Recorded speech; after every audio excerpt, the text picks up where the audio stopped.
Recording is on. Voilà, voilà. Du coup, bonjour à tout le monde. Bonjour, bonsoir, parce que là, la nuit est tombée. Voilà, je suis avec Sybille aujourd'hui, et j'avais envie de faire un enregistrement sur son témoignage. Donc, elle m'a dit ouais, pas de problème et tout. Donc, je dis allez, go, c'est parti. Sybille, je te connais pas depuis trop trop longtemps. Du coup, on va encore un peu plus faire connaissance. Mais il t'est arrivé quelque chose d'extraordinaire. Du coup. Mais on verra un peu après.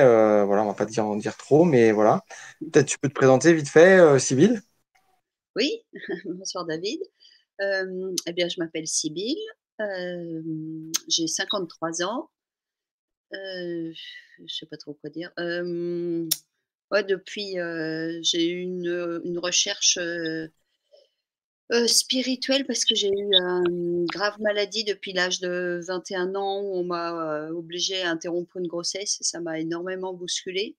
Et donc j'ai vraiment cherché partout à travers le monde, de quoi, trouver un sens à la vie, trouver comment les humains arrivaient à vivre sur terre et puis me guérir. Entre-temps, je me suis un petit peu perdue, enfin retrouvée, perdue, retrouvée, reperdue, un peu perdue, en allant dans des pratiques, chamaniques, ancestrales, indiennes, enfin je à peu près tout. Et pour petit à petit, en fait, comme si j'avais dû faire le tour du monde pour revenir, à mes origines, chrétiennes. Et depuis, parce qu'en plus je me suis, en 2008, mes yeux et toute ma santé ont été complètement, abîmés et grillés, hem, en touchant le pouvoir chamanique. En fait, j'ai eu des problèmes avec la femme quand j'ai voulu partir et du coup, j'ai eu une très, très, très grosse attaque qui m'a fait perdre la vue, perdre mon mari, perdre tout en fait. J'ai, tout, tout, tout perdu, la maison, enfin tout, le travail, en 2008.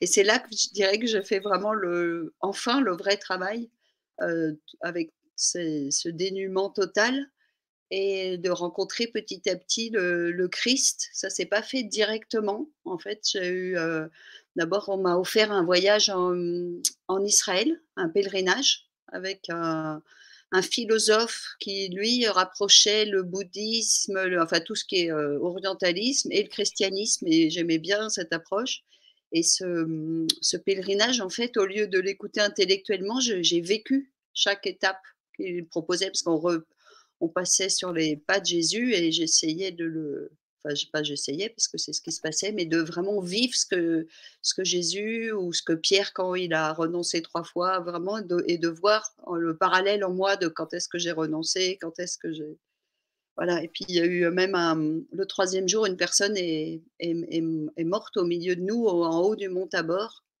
et ça, il y a quelque chose qui s'est vraiment ouvert pour moi pendant plusieurs jours. J'étais, comme sur un je sais pas, comme sur un nuage, où tout était tellement réel et vrai et que j'ai même pensé à ce moment-là rentrer dans les ordres, en fait, me faire, nonne, puisque de toute façon, tout le reste de ma vie avait explosé et j'ai eu un message en début de messe que j'ai cru que c'était le prêtre qui disait ça, mais en fait, en allant vérifier après avec lui, il a jamais dit ça. Donc c'était, que, certains, s'enfermaient, mais d'autres, leur mission, c'était d'aller, dans la société et qu'il y avait une façon d'être dédié à Dieu dans la société et donc ça c'est ce que j'ai fait depuis, à ma manière parce que, je n'avais aucun chrétien autour de moi donc il y a eu cette expérience. Après on m'a aussi offert parce que dans ma vie, j'ai eu souvent des cadeaux comme ça qui me sont arrivés.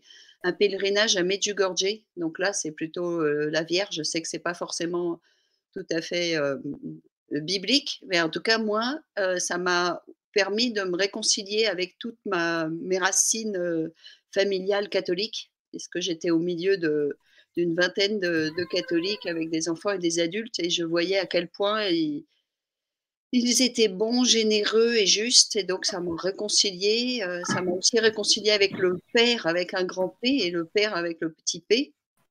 parce que j'ai eu beaucoup de soucis avec, mes parents qui maintenant sont décédés tous les 2 et tous les 2 suicidés, donc c'était un peu compliqué dans ma tête et en fait, donc je ne suis pas tombée non plus dans l'idolâtrie de Marie. Par contre, cette bienveillance, cette ouverture du cœur que j'ai trouvée dans les endroits de pèlerinage, surtout à Medjugorje, un petit peu à Lourdes et après ailleurs, parce qu'après c'était ma façon de me ressourcer, c'était d'aller dans ces choses comme ça, m'a en fait menée petit à petit, à Christ directement et mmh et j'ai aussi, enlevé tout ce qui était chamanique et tout ça, tout en par moments retombant dedans, parce que j'étais moi-même personnellement dans des soucis, avec ma maison où j'avais voulu faire un lieu collectif et j'avais que des problèmes et par exemple, j'ai rappelé, un vieil ami et qui était, un sorcier, africain, mais pensant que c'était un ami et en fait, ça a été encore pire. Après donc je me suis retrouvée à un moment où j'étais tellement démunie que je voulais plus rien de pouvoir, plus rien d'idolâtrie, de tout ça, que j'osais plus rien faire à part prier, directement, avec le Seigneur, mais sans aucun objet extérieur, quoi. Pas d'église, pas rien du tout et en fait, c'est en écoutant, Raphaël, donc que j'ai découvert avec, les décodeurs comme beaucoup, puisque ça fait longtemps que je ne prends pas pour, argent comptant tout ce qu'on me dit dans les médias et que je cherche derrière. Et puis ma vie est dédiée depuis 12 ans, là, depuis tous ces problèmes, en en économie du don, c'est-à-dire sans me faire payer, mais on me donne des cadeaux par moment et pas les mêmes, à aider les citoyens, les collectifs, les associations à s'organiser autrement et retrouver espoir, en l'homme, en l'humain. Donc je fraye beaucoup avec tout ce qu'on appelle les gens de la transition et qui ont souvent sont très, très misanthropes, pensent que c'est l'humain qui est mauvais et ce que j'essaie de leur expliquer. J'ai inventé des jeux et tout ça pour, qu'ils le vivent par eux-mêmes qu'en fait, non, c'est qu'on s'est donné là, en ce moment, on est dans un système qui nous rend, mauvais, mais l'homme n'est pas mauvais en soi. Voilà. Enfin, toujours est-il que, en écoutant Raphaël, j'écoutais un moment ses lives, parce que je m'intéressais à la Bible, mais je voulais pas intellectualiser. Voilà, que je m'étais tellement grillée avec, tellement de choses de faux enseignements que je faisais très attention et en fait, c'est quand il a parlé lui-même de sa rencontre avec The Last, Reformation parce que moi-même j'avais envie d'agir, là, en ce moment avec le covid où je vois tellement, de gens, terrorisés, désespérés et ce que je faisais depuis 12 ans pour agir, pour essayer de faire des logiciels libres, d'autres façons de s'organiser, tout ça, me semblait, assez dérisoire et j'avais envie d'aller directement, aider les gens directement et donc quand il a parlé avec cette pureté de reprendre, les textes originaux et de faire ce que Jésus nous a demandé de faire, d'aller guérir les malades, chasser les démons et bah, ça a résonné, très, très, très, très fort en moi et quand, après il a parlé du baptême, alors moi je me disais: «Bah, moi j'ai été baptisée petite, pendant le pèlerinage en Israël, je me suis auto-baptisée dans le Jourdain, là où, Jésus a été baptisé», mais bon, c'était moi-même qui a été dans l'eau, personne n'a fait de rituel et je me suis dit: «Ah oui», et surtout de pouvoir déposer toutes ces erreurs que j'ai fait toute ma vie, en cherchant, avec bonne intention, mais avec beaucoup, beaucoup d'erreurs et donc de pouvoir être lavée de tous mes péchés, et pour commencer une vie nouvelle. Rien que d'en parler, ça m'émeut et quand il a parlé donc je commençais à me dire: «Alors comment on fait pour, se baptiser?» J'avais commencé à regarder la map, mais je me disais: «Oh là, mais sur qui je vais tomber?» puisque j'étais tellement échaudée que j'avais un petit peu du mal à refaire confiance et quand il a parlé que Jean-Charles, organisait un kickstart et qu'on pouvait tirer au sort, bah, j'ai dit: «Bah, voilà, Seigneur, c'est toi qui vas décider. Je vais me proposer et si ça se fait, c'est que c'est juste et voilà et donc j'ai été, bah, sélectionnée en fait comme tous, je crois que pas quasiment tous ceux qui ont proposé, donc c'était pas spécialement une grande élection, mais moi je l'ai senti comme, que c'était le temps de faire ça et que Dieu approuvait et que c'était pas une volonté, égotique, de encore accumuler, un truc, spirituel. Voilà et c'est donc pendant ce kickstart, de le la lettre TAV où, bah, déjà il y a eu un premier miracle dont j'ai parlé à personne. C'est qu'en fait moi je suis hyper allergique aux poivrons et j'avais expliqué dans les repas qu'il fallait pas que je mange certaines choses, mais ça a pas été pris en compte et puis j'ai vu que c'était assez compliqué pour la cuisine parce qu'il y avait déjà plein de gens qui avaient plein de régimes différents et je me suis dit: «Non, moi j'ai envie d'être, d'être dans la simplicité, l'accueil et donc j'ai dit: «Bah, ça ira bien» et voilà le troisième jour, je crois qu'on nous a servi quelque chose avec des poivrons et j'ai mis dans ma bouche, j'ai bien compris qu'il y avait des poivrons. J'ai dit: «Seigneur, aide-moi à accepter ça et que l'allergie ne se déclenche pas et que je puisse accepter et que j'accepte tout ce qui vient de toi» et j'ai pas eu d'allergie et le lendemain au déjeuner, on a re-eu du poivron, j'ai pas eu d'allergie. Le lendemain et après le troisième repas, c'était le dîner, encore du poivron et donc pas d'allergie. Complètement, Parce que du coup, ça se manifestait comment, en fait, cette allergie? ah bah, l'allergie, c'est en quelques secondes, j'avais je mon ça me tordait le bide et il fallait que je finissais la soirée aux toilettes, quoi. C'était, D'accord. vomissement et diarrhée, c'était, insupportable. C'est pour ça que je faisais très attention à pas en manger et là, j'ai même pas eu de douleur au ventre, quoi. Rien. Donc Wow. et à un moment, j'ai senti comme une petite crampe et j'ai dit, «Au nom de Jésus, tout va bien se passer, j'ai confiance en toi, j'ai confiance en toi» et hop. Wow. Donc là, ça, j'en ai pas parlé, mais pour moi, ça a été vraiment très, très fort, et ça m'a encore plus aidée à être dans la confiance, et à avoir confiance aussi dans les gens devant lesquels j'allais me repentir. Parce que en fait, le souci, c'est que j'ai souvent, j'ai confiance en Dieu, mais j'ai pas forcément confiance en moi, ni dans les autres humains. Et là, il y avait un pas, enfin quelque chose qui m'aidait à me faire confiance et à avoir confiance en les autres humains. Et donc on a eu bah, la journée de repentance a été un petit peu difficile parce que le matin, j'en pouvais plus qu'il fallait je me repente et en fait, ça a duré très longtemps et finalement, je suis passée 3 fois et bon, c'était, bah, du coup, je pense qu'il y a eu ça a été bien nettoyé jusqu'au bout Parce et que du coup, pour toi, maintenant, avec le recul et tout, pourquoi il fallait que tu te repentes? parce que j'ai tout fait de toutes les erreurs que j'avais fait et que j'arrivais même plus à m'apprécier tellement je trouvais que je m'étais trompée et que j'ai je en fait, j'ai tout fait de mes péchés et de culpabilité et de voir comment m'étais empêtrée à vouloir bien faire et encore plus, accentuée, heu, parce que j'en ai quand même, été, finalement mon ex-mari a voulu divorcer. En fait, tout ce que je voulais pas est arrivé et je voyais bien qu'en fait, j'en étais, responsable, en quelque sorte. Même si j'étais pas complètement à 100 responsable, mais mes actions avaient empiré. Alors que j'aspirais à une vie de fidélité, d'amour, de simplicité et j'avais, vraiment compliqué l'histoire et que Ouais. finalement j'étais très bénie que ma vie était compliquée mais ça, comme si j'avais toujours été, protégée du pire. Parce que quand j'ai été attaquée, voilà, j'ai perdu la vue mais les médecins m'ont dit que j'aurais dû, mourir tellement j'ai été malade au Brésil. Donc, à chaque fois, voilà, c'était terrible et donc c'était étouffée par mes péchés et me sentant tellement, nulle par rapport à la bienveillance et la générosité et l'attention de Dieu et que je voulais me réaligner et pouvoir démarrer, et vraiment c'est être au service mais en étant propre. Parce que je voulais toujours être au service, mais en étant sale, c'est du coup, c'est pas très cohérent, voilà. Un besoin de cohérence aussi Ouais. et Et du coup, après la repentance, qu'est-ce qui s'est passé? bah, alors il y a eu le baptême, mais alors sur le parce on était un petit peu en retard et donc le moment du baptême, j'ai rien senti alors qu'on en avait parlé, on avait vu le film, qu'il y a des gens qui c'était très fort et tout, bah, ça a été très, très vite. Pouf, pif, paf, hop, c'était fait.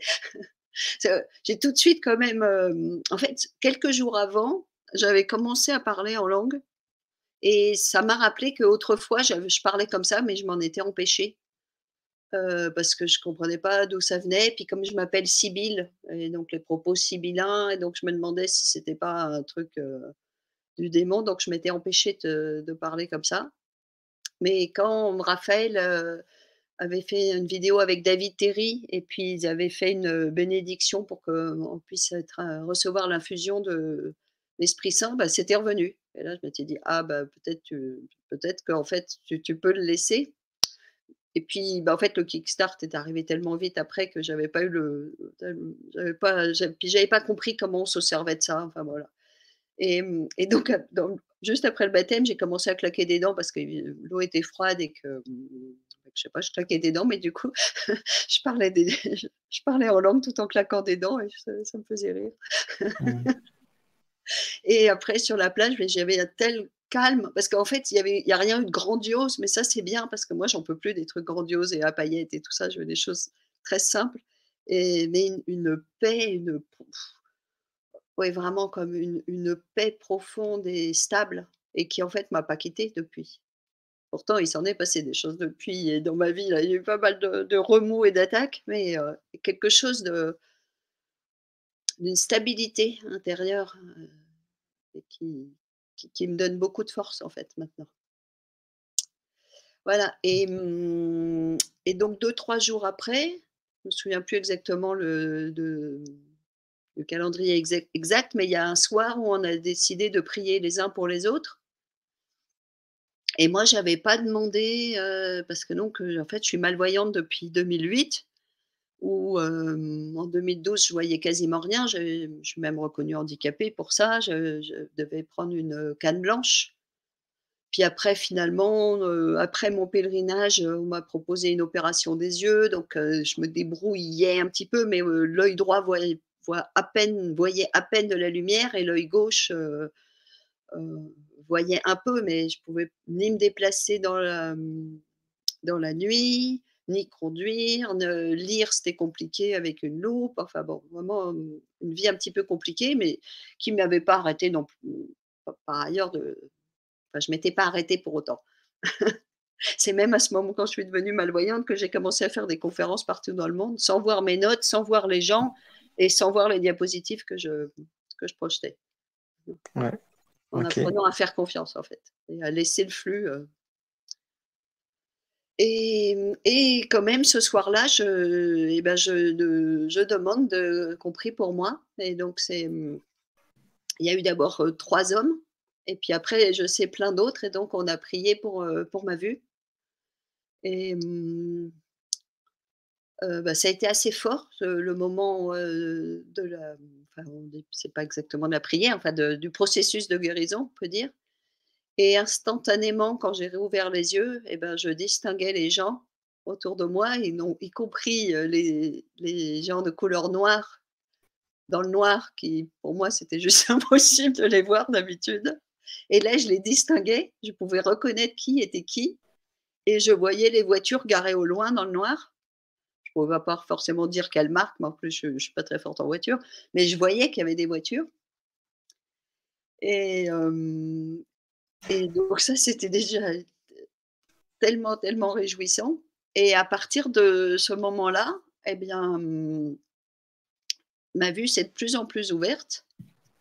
Je crois que le jour du départ, on a reprié pour moi et il y a eu un moment, ah non, je crois que c'est ce soir-là aussi où on a prié la première fois où il y avait des mauvais esprits qui ont été chassés et après le jour avant le départ, Yannick et Raphaël et un autre homme, je ne sais plus qui, ont prié pour moi et puis aussi, comment elle s'appelle? Sabrina, je crois? Non, qui a fait le témoignage, enfin bon, elle a vraiment traité le problème des sorciers gabonais. Qui était encore, resté et là, il y a eu un moment très fort parce qu'elle me faisait répéter le Notre Père et mes yeux ne pouvaient pas la regarder, n'arrêtaient pas de partir. Même si Ouais. moi j'essayais de la regarder, mais j'y arrivais pas et donc ça a fait un processus qu'en me faisant répéter le Notre Père et en fixant, en fait, ça a complètement, fini de chasser les derniers, emprises de sorcellerie que j'avais sur moi. Et à partir de là, et bien, quand je suis rentrée, donc le lendemain soir chez moi, et bien, j'ai bluffé les gens qui habitent avec moi puisque j'ai pu rentrer chez moi où je dois passer par l'extérieur. Donc d'habitude, on doit toujours me raccompagner parce que même avec une lampe de poche, je ne pouvais pas me déplacer. Et ben là, je suis rentrée sans lampe de poche, en pleine nuit, en passant Voilà. par l'extérieur où il y a quand même des petites marches, enfin, des petits obstacles. Et là, ils n'en revenaient pas. Et puis je me suis arrêtée et j'ai regardé et j'ai vu les étoiles. Et donc ça faisait 13 ans que j'avais pas vu les étoiles. Et là, c'était, j'ai eu le cœur et les larmes aux yeux parce que c'était mon souhait le plus cher, c'était de revoir les étoiles. Parce que c'est tellement merveilleux cette création de notre Père, qui nous donne, un si beau ciel. Alors, ce Et qui est, ce qui est puis, rigolo, excuse-moi, je te oui, coupe un petit peu. Ce qui est marrant, c'est que dans l'histoire, du coup, moi, j'ai passé cette semaine avec toi, oui, le moment de ton baptême et tout, etc. Et je me rappelle, en fait, que tu m'avais dit que tu désirais voir les étoiles, en fait. Je me rappelle que tu attendais qu'on puisse prier pour toi. Et moi, j'étais juste là, on discutait, c'était un soir et tout. Et j'ai pas saisi l'occasion. Je t'ai pas dit, ah, ben tiens, on peut prier pour ça. Limite, peut-être parce que j'avais pas assez de foi, je sais pas. Bon, voilà. Mais humblement, moi, ça me dérange pas du tout de le dire et tout. Et ce qui s'est passé, c'est que finalement, d'autres personnes ont prié pour toi et du coup, tu as vraiment eu une amélioration de ta vue assez incroyable et je m'en réjouis en fait. Et il faut savoir que ce témoignage-là, dernièrement, j'en ai reparlé j'ai des amis qui avaient des problèmes de vue et du coup, je leur ai raconté ton histoire. Et en leur racontant ton histoire, ça m'a donné moi-même plus de foi. mmh, Et du coup, et aussi eux, peut-être tiens, c'est bizarre, il y a quelqu'un qui a récupéré sa vue en fait. Et du coup, ils étaient peut-être plus ouverts aussi que je prie pour eux. Et finalement, j'ai prié pour eux. Et le gars, en fait, il avait un papier, c'était tout trouble, il pouvait pas voir et tout, il pouvait pas le lire. Et finalement, après quelques prières, et ben, du coup, ce gars, en fait, bah, il pouvait le lire. Il s'est mis vraiment à déchiffrer la chose, quoi. Le papier, tout ça. Donc, c'était vraiment encourageant. Et moi, c'était vraiment. Je trouvais que c'est un témoignage assez fort, en fait, qui était super. Et du coup, c'est pour ça que je me suis dit, tiens, je vais appeler Sybille. Et il faut qu'elle me raconte, il faut qu'elle raconte à d'autres, parce que la foi, elle vient parce qu'on entend, en fait, aussi, quoi. Et oui, on peut s'encourager, tout ça. Et je trouvais ça vraiment super. Et je vais terminer, je vais te laisser te oui, conclure parce que c'est tellement oui. beau. C'est vrai que, j'avais vraiment le souhait de revoir les étoiles et j'avais aussi fait une demande, intérieure, au début du kickstart en me disant, «Seigneur, s'il te plaît, donne-moi un fort témoignage». Mais c'était pas forcément que moi j'allais être guérie, mais quelque chose de très fort que je puisse, après témoigner et que ça m'aide à porter la bonne nouvelle, à évangéliser. Et là, j'ai été comblée parce que non seulement ma vue est grandement, grandement, améliorée parce que donc après j'ai revu un arc-en-ciel que j'avais pas vu depuis 13 ans, quand même c'est magnifique. Et hier, j'ai pu coudre. Donc coudre, c'était juste impossible. Et là, j'ai pu donc, j'avais plein de choses que je devais réparer et que d'habitude j'apporte à quelqu'un pour qu'il m'aide. Et là, j'ai pu tout coudre et pas juste une petite chose, j'ai fait, 5-6 choses. Donc, vraiment une amélioration notable et j'envisage même de pouvoir reconduire. Alors dans les bonnes conditions et tout ça, hein, je ne vais pas non plus, tenter le diable comme on dit. Et puis, c'est vrai que depuis, que je suis revenue là début fin juin, début juillet, j'en ai parlé à plusieurs personnes, tout à fait simplement en disant: «Oui, maintenant je revois». «Ah bon, comment?» «Ah ben c'est avec Jésus». Et puis du coup, j'ose expliquer et ben il y a plusieurs personnes qui ont été vraiment touchées et puis alors qu'ils étaient très, très, très loin de Jésus, et puis ils m'ont connue aussi faisant plein de trucs bizarres ou pas, enfin ça dépend, il y a eu de différentes personnes, mais j'ai vu que ça a un impact sur les gens et un positif, je veux dire. Et sans, ce que moi, ce que j'aime pas, c'est, forcer trop les gens à croire ce que je leur dis de croire. Ce que je préfère, c'est que leur mettre un fait, c'est ce que j'ai fait avec les jeux que j'ai inventés. Et après, c'est eux-mêmes qui font la démarche. Donc là, ils ont mon témoignage et après, je vois le Seigneur et eux qui font leur propre processus, mais sans que j'ai rien à faire. Et c'est ce que je préfère, pour pas forcer. Ah, c'est cool. En tout cas, merci beaucoup.